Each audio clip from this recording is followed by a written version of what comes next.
Hey, what's going on, everybody? Welcome back to the channel. In this video, we are looking at the NBA Prizepicks props for Friday. Happy Friday, start of the weekend. We have a nice board already, and we have some more games that will be posted later. But good amount of games on a Friday as usual. We have 8-game slate tonight. Have some good matchups, some fast-paced teams going at it. So that's what I'm looking at. Got a couple from some guys that should be in bounce-back spots or probably will bounce back just with how poorly they played. So let's get into it. As always, if you enjoy the videos, appreciate if the like button, subscribe if you have not already. Yesterday's went 2-2.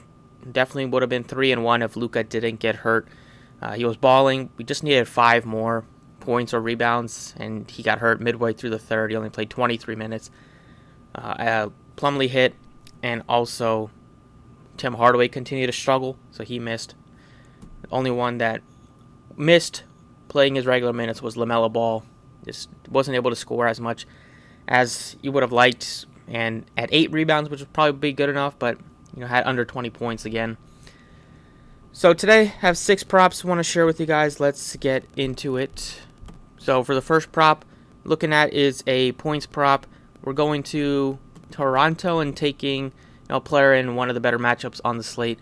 You got your 5 to choose from, 5 starters here. Anunoby's still out. Taking VanVleet over 21.5 points. Coming off of a nice scoring game last time out, put up 34 against Utah. If you look at his game log against the Rockets, he's been putting up a lot of points against them.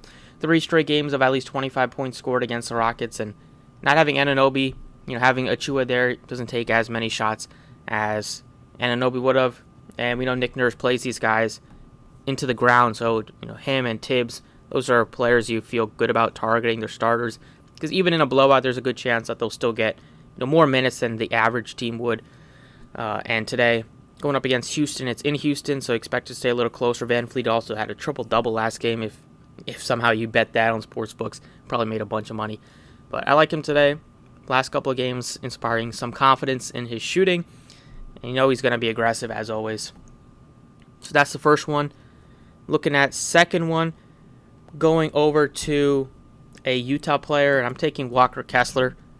Over points, rebounds, and assists is at 20.5. So even with the return of Kelly Olynyk last game, he still saw Kessler in the starting lineup, and he definitely deserves it. He's been anchoring their defense down low. Early on in the year, they needed somebody to rebound and be able to defend the rim a little bit, and that has been Kessler when Olynyk went out and he got his chance. He made the most of it. 12 combined blocks in his last 2 games. All over the... If they had somehow put up his fantasy score, you can take that instead. But the last couple of games, he's given you 32 PRA. He gave you 27 against Dallas. Those defensive stats are always there. So he's going to get the minutes because of that. Only played 18 minutes against Portland. Might have been in foul trouble in that game. They missed it there. Hit it against Charlotte.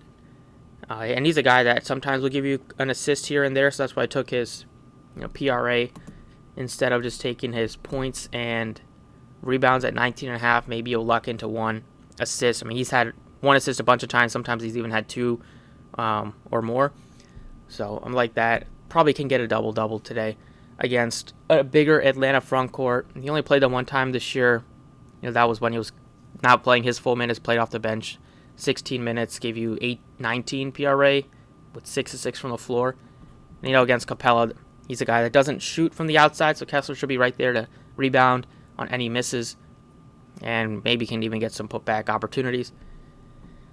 So that's the second one. Third one, we're going back to a guy that just felt short for us last game, but I still have a ton of confidence in him today, and that's Anthony Edwards. Great matchup against Orlando. You can take his...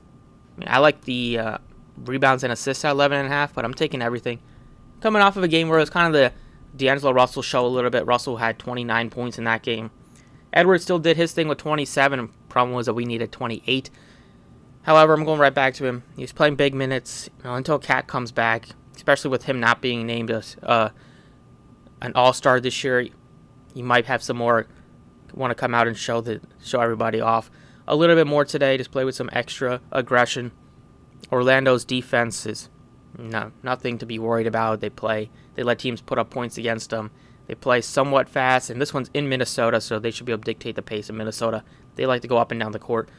So the last couple of games, 39, 40 minutes out of him. Get those types of minutes with the all-around production that he has been showing. I like this a lot. That's the third one. Now we're going back to some Phoenix players that let us down, but we're getting some discounts on their props. First one is Chris Paul. Couldn't have had a worse game, in my opinion. But that did make his PRA go down below 30, and I want to take a shot on that. Until Devin Booker comes back, Chris Paul is going to have to do his thing. We know if Paul has a bad game, the team has no shot. We saw that last game. They got blown out by 32 points against the Hawks, and none of the team's starters, except for Murray, played much in the fourth quarter.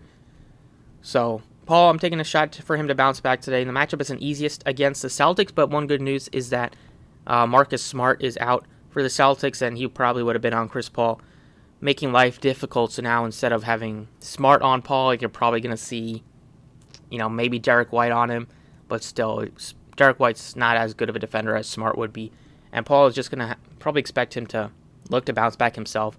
I mean, that was just out of nowhere. He dropped just 8 PRA after really doing well recently. So I'm taking that one just with the discount, even though it's a tougher matchup, but not having Smart there, and Paul's going to probably look to bounce back himself.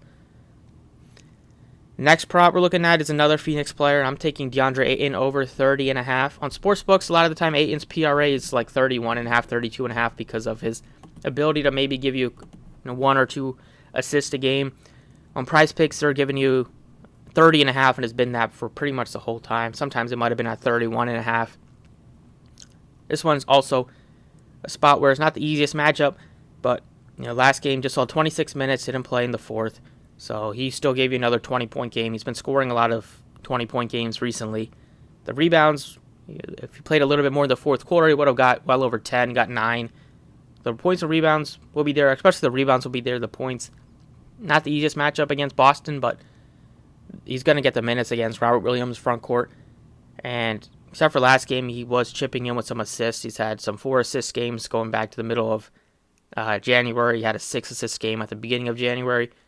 So I like taking all this points, rebounds, and assists instead of just taking his points and rebounds at 28.5. I mean, that could also be a nice number with the math not really adding up with these two, making that would have been 29.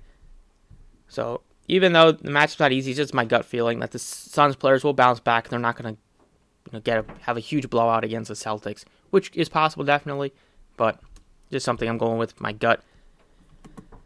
And then last but not least, taking Trae Young once again, and this time I'm taking his over 9.5 assists because he's been balling with the double-digit assist 5 straight games, 10 or more assists, and he's had 11 or more in 4 of those games.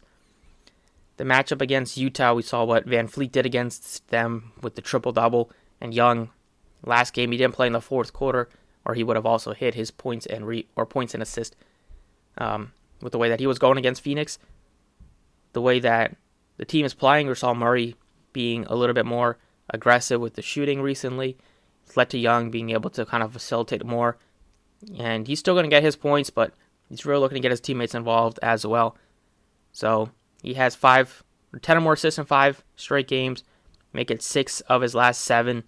He's had at least 10, and he's had 11 or more in 5 of those 6. So this could get bumped up to 10.